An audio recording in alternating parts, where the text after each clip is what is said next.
Hi hello welcome to N9 media. నేను మీ journalist విప్లవశ్రీ. ఉత్తరప్రదేశ్లోని ప్రయాగ్రాజ్లో జరుగుతున్నటువంటి కుంభమేళాలో బుధవారం తొక్కిసలాట జరిగింది.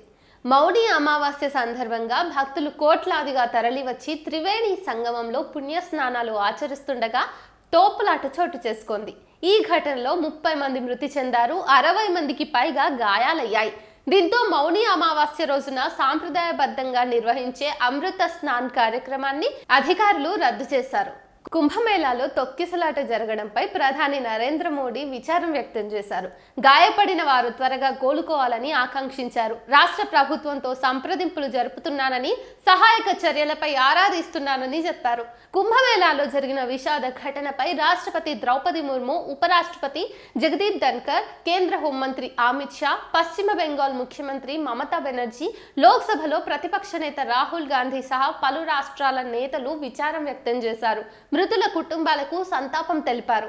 కాగా ఘటన జరిగి చాలా సమయం గడిచినప్పటికీ అటు కేంద్రం గానీ ఇటు రాష్ట్ర ప్రభుత్వం గానీ మృతుల సంఖ్యపై పెదవి విప్పలేదు. పరిస్థితి అదుపులోనే ఉందని, కొందరు భక్తులకు తీవ్ర గాయాలయ్యాయని ఉత్తరప్రదేశ్ ముఖ్యమంత్రి యోగి ఆదిత్యనాథ్ తెలిపారు. అమృత స్నానాల కోసం 8 నుంచి 10 కోట్ల మంది ప్రయాగ్రాజ్ వచ్చారని, అందుకు తగిన జాగ్రత్తలు తీసుకోవాలని వారిని కోరారు. బుధవారం తెల్లవారుజామున 1 నుంచి 2 గంటల మధ్య ఈ ఘటన జరిగిందని చెప్పారు. కాగా రాష్ట్ర ప్రభుత్వ అసమర్థత, విఐపి సంస్కృతి కారణంగానే తొక్కిసలాట జరిగిందని ప్రతిపక్షాలు విమర్శిస్తున్నాయి. ఇప్పటికైనా ప్రభుత్వం కండు తెరిచి రాబోయే రోజుల్లో ఇలాంటి ఘటనలు పునరావృతం కాకుండా చూడాలని కోరాయి.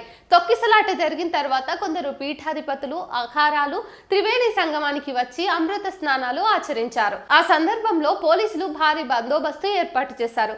భక్తులు ఒక్కసారిగా పెద్ద ఎత్తున స్నానాలకు రావడంతో తొక్కిసలాట జరిగిందని ప్రత్యక్ష సాక్షులు తెలిపారు.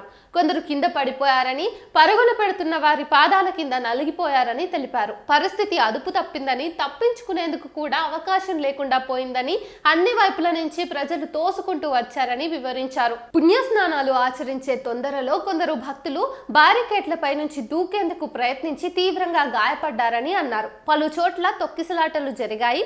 కనీసం 200 మంది గాయపడ్డారు, 50 మంది వరకు చనిపోయి ఉండవచ్చు. నేను నా కళ్లతో వారిని చూశాను అని ఘటనా స్థలంలో ఉన్న ఓ పారామిలిటరీ అధికారి చెప్పారు.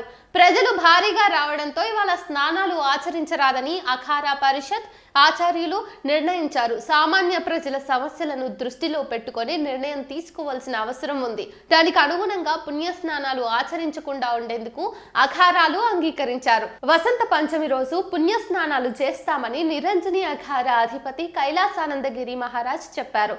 అధికార యంత్రాంగం సామాన్య భక్తులను పట్టించుకోకుండా విఐపీల సేవలో తరించడం వల్లనే తొక్కిసలాట జరిగిందని రాహుల్ గాంధీ మండిపడ్డారు. కుంభమేళాకు ఇంకా చాలా సమయం ఉంది, అనేక మహా స్నానాలు ఆచరించాల్సి ఉంది. ఈ రోజు జరిగిన విషాద ఘటన పునరావృతం కాకుండా ప్రభుత్వం పరిస్థితిని చక్కదిద్దాలి, విఐపి సంస్కృతికి స్వస్తి చెప్పి సామాన్య భక్తుల అవసరాలు తీర్చాలి అని రాహుల్ గాంధీ సూచించారు.